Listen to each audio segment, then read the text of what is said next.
Once, there was a big monastery in one part of Thailand. There were about 500 monks living in this monastery, all practicing the path of self-realization under their chief abbot. One day, a young man came to the monastery to become a disciple. He said to the chief abbot, "I want to know myself and get to know the truth." The abbot looked at him and said, "If you want to know the truth, then you will have to put your whole life at stake. It may also take your whole life to know the truth. Still, there is no guarantee that, in this lifetime you will get to know the truth.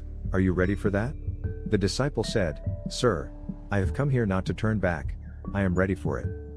The abbot said, "If that is so, then do one thing. There are 500 monks in this monastery. You will take care of their rice pounding. Just keep beating rice from morning till evening. When you get tired, then go to sleep. And when you wake up in the morning, start pounding rice again. Don't do anything else, don't think about anything else, just follow this path. And don't come to me again, I will come to you when needed." The young man started pounding rice as per the instructions given by his master. There were 500 disciples in that monastery, all of them needed food at times. Therefore, he would get up early in the morning and start pounding rice till night. When he was tired, he would fall asleep in the same room where he was pounding the rice. Neither did he talk to anyone, nor did anyone come to him to talk for a few months. While pounding the rice, all thoughts kept coming to his mind, but when the thoughts did not get a new subject, it would also fade away gradually. Day passes each day, slowly his thoughts start to subside. After a few years, he even forgot his name. He would always keep silent and carry on pounding the rice in a thoughtless state. He would neither meditate nor read any scripture. The chief disciples of the monastery considered him full and much inferior to them. 12 years had passed by doing this rice pounding. One day the chief abbot announced that, "Now my last time is approaching and I have to choose my successor, to be the head of this monastery. Aside from me, therefore any of my disciples, who have become self-realized should come and write a few lines of words near my door at night. Few lines that cover all his experience."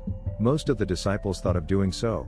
One of the chief disciples of the monastery went there and wrote a few lines.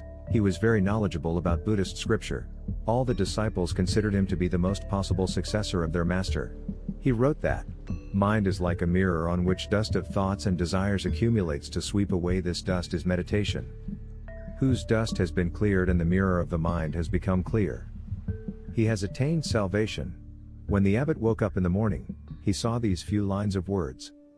He got very angry and said, "Which disciple has written all this garbage on my wall?" The chief disciple kept silent. However, the lines of words he wrote were full of wisdom, but it was all from the book. The chief disciple was very clever. He wrote those words, but did not sign below, because he was not sure whether it is right or not.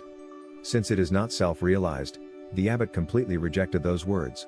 Everyone was surprised to see this incident, and became a hot topic of discussion in the entire monastery. One day, 2 disciples were talking on this topic, while they happened to pass by the young disciple, which had come 12 years ago pounding rice day and night. He laughed gently, upon hearing the discussion between the 2 disciples. They asked him, "Why are you laughing?" Because in their opinion the young disciple was a very insignificant monk. No one had ever seen him reading scripture or meditating. Everyone considered him to be a fool, who just keeps pounding rice. There were great scholars in that monastery, and that rice pounder did not even mean anything to them. That's why they were amazed to see him smile. They asked him again, "Why did you laugh?" The rice pounder said, "I laughed because Abbot is saying the right thing. All these lines of words are garbage, these words have no value." The 2 disciples were shocked. They asked him, "Can you write some lines of words which are better than this?" The rice pounder said, "Well, I can't write because I'm illiterate. But I can say a few lines of words, and if you can write those lines of words, then I am ready to go with you." They agreed, so together they walked towards the abbot's room. The rice pounder said a few lines of words and the other disciple wrote it down on the wall. The 2 disciples were expecting the same reaction from their abbot again. Those lines which they are told to write were amazing, and those lines were, "Mind is just an illusion, there is neither mind, nor there is any mirror of the mind. When the mind does not exist, where will the dust settle? He who knows this has known the truth." The 2 disciples discussed the written words near the abbot's door, shaking their head and said, "Mind like a mirror, thoughts like dust. What shallow understanding." He simply parroted scriptures without true insight. But his words sound profound. Perhaps he meant them deeper than they appear. Don't be deceived, he lacks the years of study and meditation we possess. True enlightenment cannot be achieved through mere manual labor. He may appear peaceful, but true peace comes from conquering the mind, not escaping it. Yet, isn't the mind's essence to think?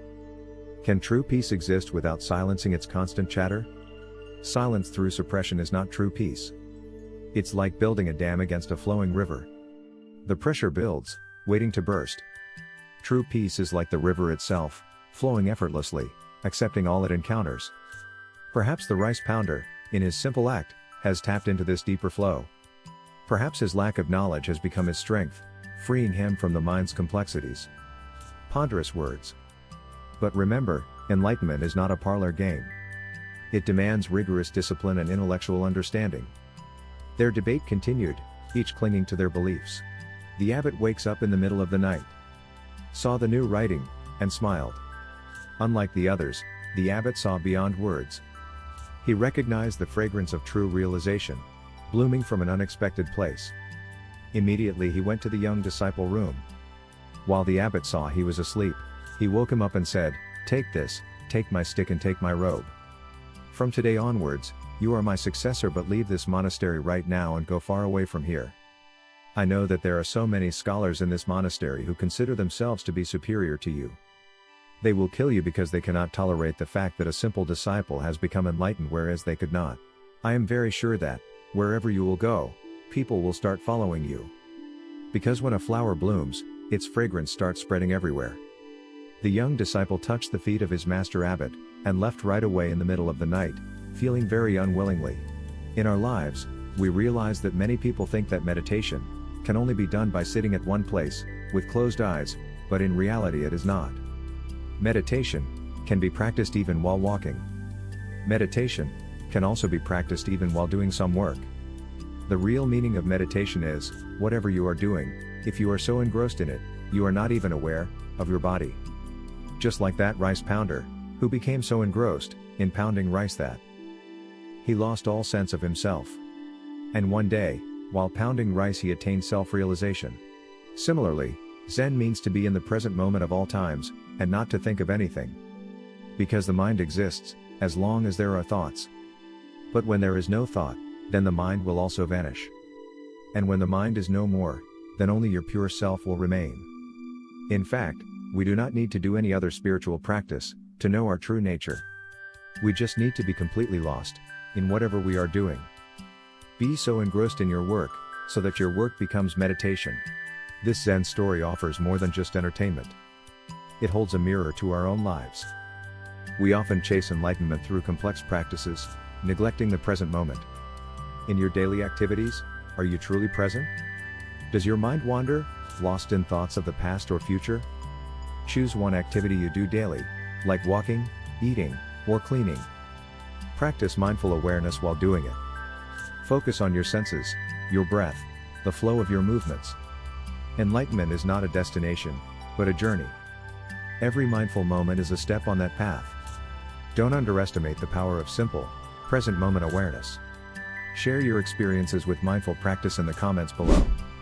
What challenges did you face? What insights did you gain?